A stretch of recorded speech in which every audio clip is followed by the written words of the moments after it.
आकाशवाणी रांची से प्रस्तुत है प्रादेशिक समाचार।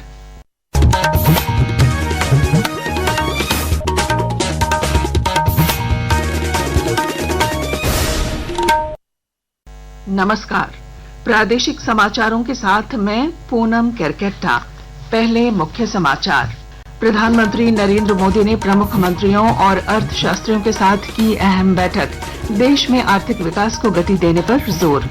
सूर्या हांसदा एनकाउंटर मामले पर एसटी आयोग ने लिया संज्ञान। मुख्य सचिव, डीजीपी, डीसीई और एसपी को भेजा नोटिस। 3 दिनों में मांगी रिपोर्ट। राज्य सरकार ने राष्ट्रीय शिक्षा पुरस्कार के लिए 3 शिक्षकों के नामों की अनुशंसा। केंद्रीय ज्यूरी इसी सप्ताह जारी करेगी चयनित शिक्षकों की सूची। राजधानी रांची समेत राज्य के लगभग सभी जिलों में आज और कल बारिश की संभावना। 21 अगस्त को 11 जिलों में भारी बारिश की चेतावनी। और रांची में आयोजित 48वीं सीनियर राष्ट्रीय थ्रोबॉल प्रतियोगिता का हुआ भव्य समापन। झारखंड की महिला टीम बनी उप विजेता। और अब समाचार विस्तार से। प्रधानमंत्री नरेंद्र मोदी ने कल वरिष्ठ मंत्रियों, सचिवों और प्रमुख अर्थशास्त्रियों के साथ एक उच्च स्तरीय बैठक की अध्यक्षता की। इसमें देश के आर्थिक विकास को गति देने पर केंद्रित भारत की अगली पीढ़ी के सुधारों की रूपरेखा पर चर्चा की गई। इस बैठक में गृह मंत्री अमित शाह, रक्षा मंत्री राजनाथ सिंह, सड़क परिवहन मंत्री नितिन गडकरी, कृषि मंत्री शिवराज सिंह चौहान, वित्त मंत्री निर्मला सीतारमण और वाणिज्य मंत्री पीयूष गोयल जैसे प्रमुख लोगों ने भाग लिया। जेएलकेएम नेता सूर्या हांसदा के एनकाउंटर मामले में राष्ट्रीय अनुसूचित जनजाति आयोग ने संज्ञान लिया है। एसटी आयोग ने राज्य सरकार को नोटिस भेजकर इस मामले में 3 दिन के अंदर विस्तृत रिपोर्ट मांगी है। आयोग ने राज्य के मुख्य सचिव, डीजीपी सहित गोड्डा के डीसी और एसपी को भी नोटिस भेजा है। डीजीपी अनुराग गुप्ता को उनकी नियुक्ति से संबंधित मामले में सुप्रीम कोर्ट से राहत मिलने के बाद राज्य में सियासत तेज हो गई है। कांग्रेस के प्रदेश मीडिया प्रभारी राकेश सिन्हा ने अदालत के फैसले का स्वागत किया है। राज्य सरकार को अधिकार है डीजीपी की नियुक्ति का, और अनुराग गुप्ता जी की नियुक्ति कैबिनेट के फैसले की नियुक्ति है। माननीय सर्वोच्च न्यायालय ने राज्य की 3.5 करोड़ जनता के फैसले को सम्मान दिया। झामुमो ने भी सुप्रीम कोर्ट के फैसले का स्वागत करते हुए भाजपा पर तंज कसा। पार्टी के केंद्रीय प्रवक्ता मनोज पांडे ने कहा है कि उच्चतम न्यायालय ने भाजपा के प्रदेश अध्यक्ष बाबूलाल मरांडी को आईना दिखाया। लीगल जो है वो लीगल ही रहेगा। राज्य सरकार ने कैबिनेट से पास करके तमाम कानूनी अड़चनों को दूर करते हुए, लीगल फॉर्मेलिटीज को करते हुए डीजीपी को पद पर बनाए रखा था, और अब तो सुप्रीम कोर्ट ने मुहर लगा दिया। इधर भाजपा नेता शिव पूजन पाठक ने कांग्रेस और झामुमो पर पलटवार किया है। उन्होंने कहा कि अभी यह मामला पूरी तरह से खारिज नहीं हुआ है। एक दूसरा पक्ष भी इसका है कि जो इस पर सुनवाई करने के लिए जो माननीय प्रदेश अध्यक्ष बाबूलाल मरांडी जी ने जो हाई कोर्ट में रीट दायर किया है, उसको सुप्रीम कोर्ट ने कहा है कि हम 3 हफ्ते के बाद उसकी सुनवाई करेंगे। तो मैं समझता हूँ अभी ये मामला पूरी तरह से खारिज नहीं हुआ है। राज्य सरकार ने इस वर्ष के राष्ट्रीय शिक्षा पुरस्कार के लिए 3 शिक्षकों के नामों की अनुशंसा केंद्रीय शिक्षा मंत्रालय से की है। इनमें चतरा के अपग्रेडेड +2 उच्च विद्यालय द्वारी के मनोज चौबे, देवघर के राजकीय मध्य विद्यालय अंबेडकर नगर की श्वेता शर्मा और रामगढ़ के मांडू स्थित PM Shri upgraded high school मनुआ के सुरेंद्र प्रसाद गुप्ता शामिल हैं। अब केंद्रीय ज्यूरी के निर्णय के बाद इसी सप्ताह राष्ट्रीय पुरस्कार की घोषणा की जाएगी। आकाशवाणी के ताजा तरीन समाचारों के लिए आप हमारी वेबसाइट news.on.air.gov.in पर लॉग ऑन कर सकते हैं। ताजा समाचार X handle @AIR news alerts और Facebook page All India Radio News पर भी उपलब्ध है। आप प्रादेशिक समाचार एकांश के एक्स हैंडल @AIR news_रांची और Facebook page Akashvani news Ranchi, Instagram page तथा YouTube channel AIR news Ranchi पर भी हमारे बुलेटिन सुन सकते हैं।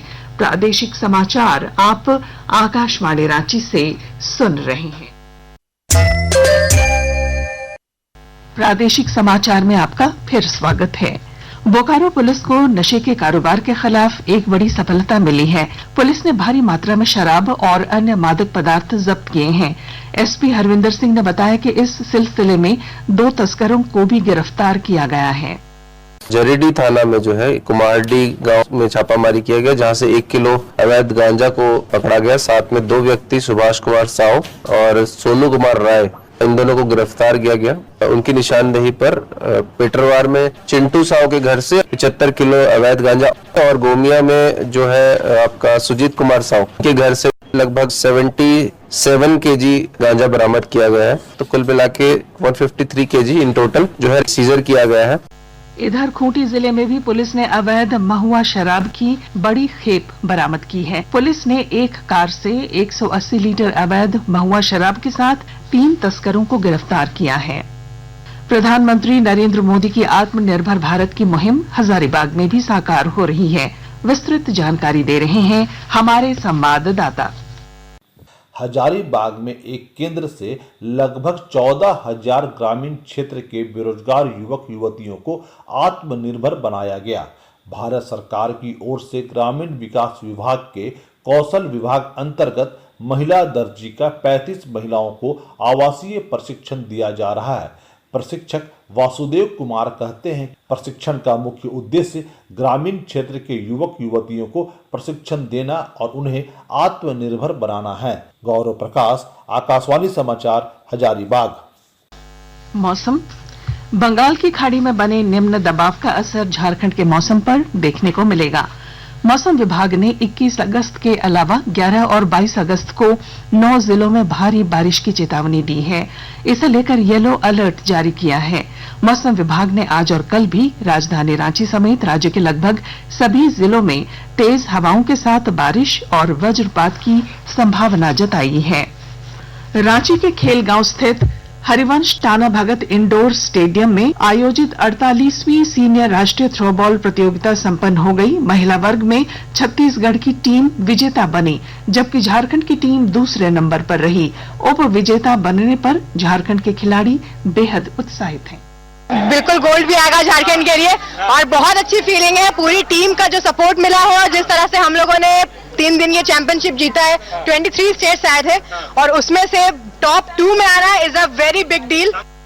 झारखंड शिक्षा परियोजना परिषद की ओर से रांची में राज्य स्तरीय जवाहरलाल नेहरू हॉकी प्रतियोगिता शुरू हो गई है। पहले दिन खेले गए मुकाबलों में रांची, खूंटी, हजारीबाग, सिमडेगा और चतरा ने अपने अपने मैच जीतकर अगले दौर में प्रवेश किया। उधर कोडरमा में आयोजित 25वीं झारखंड राज्य ताइक्वांडो प्रतियोगिता में रांची की टीम ओवरऑल चैंपियन रही। रांची के खिलाड़ियों ने 23 स्वर्ण, 1 रजत और 8 कांस्य पदक जीता। और अब अखबारों की सुर्खियां। रांची से प्रकाशित सभी प्रमुख अखबारों ने दिशोम गुरु के श्राद्ध कर्म के बाद परिवार संग मुख्यमंत्री के रांची पहुंचने की खबर को प्रमुखता दी है। दैनिक भास्कर की सुर्खी है, डीएनए जांच में देरी से अनुसंधान पर पड़ रहा है असर। पुलिस मुख्यालय ने कोलकाता के निजी लैब में जांच की अनुमति मांगी। हिंदुस्तान लिखता है, सीयूजे ने ईई यौन उत्पीड़न के आरोप में किए गए बर्खास्त। प्रभात खबर के शब्द हैं, गुरुजी क्रेडिट कार्ड निजी बैंक नहीं दे रहे सहयोग, सरकार ने की आपत्ति। दैनिक जागरण ने लिखा है, पहचान कर सभी जर्जर स्कूल किए जाएंगे ध्वस्त। और अंत में मुख्य समाचार। प्रधानमंत्री नरेंद्र मोदी ने प्रमुख मंत्रियों और अर्थशास्त्रियों के साथ की अहम बैठक। देश में आर्थिक विकास को गति देने पर जोर। सूर्या हांसदा एनकाउंटर मामले पर एसटी आयोग ने लिया संज्ञान। मुख्य सचिव, डीजीपी, डीसीई और एसपी को भेजा नोटिस। 3 दिनों में मांगी रिपोर्ट। राज्य सरकार ने राष्ट्रीय शिक्षा पुरस्कार के लिए 3 शिक्षकों के नामों की अनुशंसा। केंद्रीय ज्यूरी इसी सप्ताह जारी करेगी चयनित शिक्षकों की सूची। राजधानी रांची समेत राज्य के लगभग सभी जिलों में आज और कल बारिश की संभावना। 21 अगस्त को 11 जिलों में भारी बारिश की चेतावनी। और रांची में आयोजित 48वीं सीनियर राष्ट्रीय थ्रोबॉल प्रतियोगिता का हुआ भव्य समापन। झारखंड की महिला टीम बनी उप विजेता। और इसके साथ ही आकाशवाणी रांची से प्रादेशिक समाचार का ये बुलेटिन समाप्त हुआ। अगला प्रादेशिक मुख्य समाचार 10 बजे प्रसारित किया जाएगा। नमस्कार।